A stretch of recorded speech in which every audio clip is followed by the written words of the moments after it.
Recently Facebook একটা সুন্দর announcement করেছে, যেটা কন্টেন্ট ক্রিয়েটরদের জন্য খুবই একটা সুসংবাদ। মূলত যারা অরিজিনাল কন্টেন্ট নিয়ে কাজ করে তাদের জন্যই সুসংবাদ।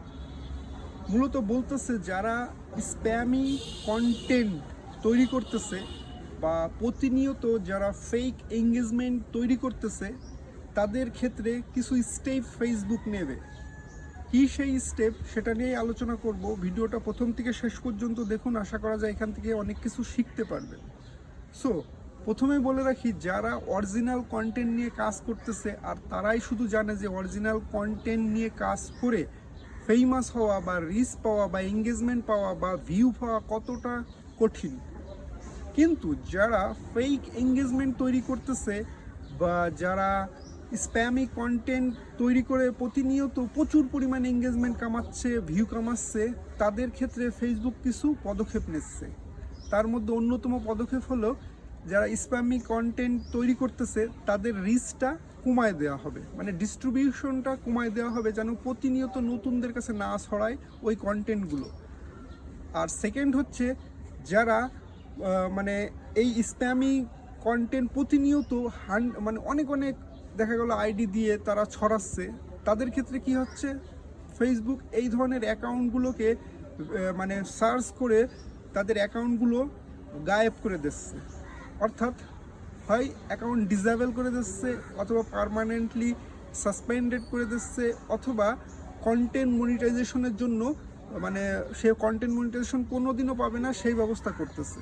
এটা কিন্তু একটা খুব ভালো একটা নিউজ। সো যারা ফেক এঙ্গেজমেন্ট অলরেডি তৈরি করতেছিল তাদের জন্য এটা দুঃসংবাদ। আর যারা অন্যের কন্টেন্ট ধার করতেছিল বা অন্যের কন্টেন্ট কপি করে নিজের করে চালাই দিচ্ছিল তাদের জন্য দুঃসংবাদ।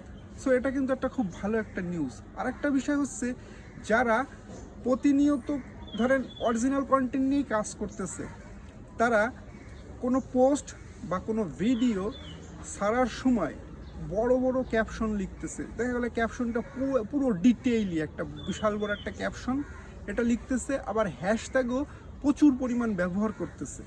তাদের ক্ষেত্রেও ফেসবুক একটা ব্যবহার মানে বলতেছে যে এইভাবে করা যাবে না, এটা হচ্ছে মানে রিচও কমায় দেওয়া হবে, দেখা গেলো এটা হচ্ছে স্প্যামি হিসাবেও কাউন্ট করা হতে পারে। সো এদের করণীয় কি, বলতেছে যে আপনি ক্যাপশনটা শর্ট করুন আর সর্বোচ্চ 5টি হ্যাশট্যাগ ব্যবহার করতে পারেন সর্বোচ্চ, তাও সেটা মানে রিলেভেন্ট হতে হবে। অর্থাৎ ওই পোস্ট বা ওই ভিডিও, যার সাথে আপনি ওই ক্যাপশন বা হ্যাশট্যাগুলো ব্যবহার করেন সবগুলোই যেন রিলেভেন্ট হয়।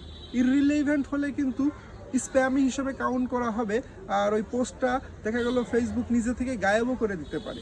সো এটা কিন্তু একটা ভালো একটা সংকেত। আর আরেকটা বিষয় হচ্ছে যে ফেসবুক বলতেছে যে কেউ যদি একটা মানে পোস্ট করে, সেটা ভিডিও হতে পারে বা যে কোনো ধরনের পোস্ট হতে পারে কন্টেন্ট, সেখানে যারা রিলেভেন্ট কমেন্টস করবে, অর্থাৎ ওই পোস্ট বা ওই ভিডিওর সাথে মানে যায় এমন ধরনের কমেন্টস করবে, সেই কমেন্টসটা যেন রিলেভেন্ট হয়, অন্যরা যেন বোঝে, তার জন্য একটা সিগন্যাল ওখানে অ্যাড করা হবে। এখনও ওই আপডেটটা আসে নাই, বাট ওই সিগন্যালটা অ্যাড করলে কি হবে, যখন ওই সিগন্যালে কেউ ক্লিক করবে, হয়তো বা সেই সিগন্যালটা আরও বেশি উপরে উঠবে, হয়তো ওই কমেন্টসটা আরও বেশি উপরে উঠবে, বা যদি কেউ নিচেও শেষেও কমেন্টস করে তাও সমস্যা নেই, হয়তো বা উপরে উঠতে পারে। এরকম একটা সুন্দর একটা ডিসিশন আসতেছে।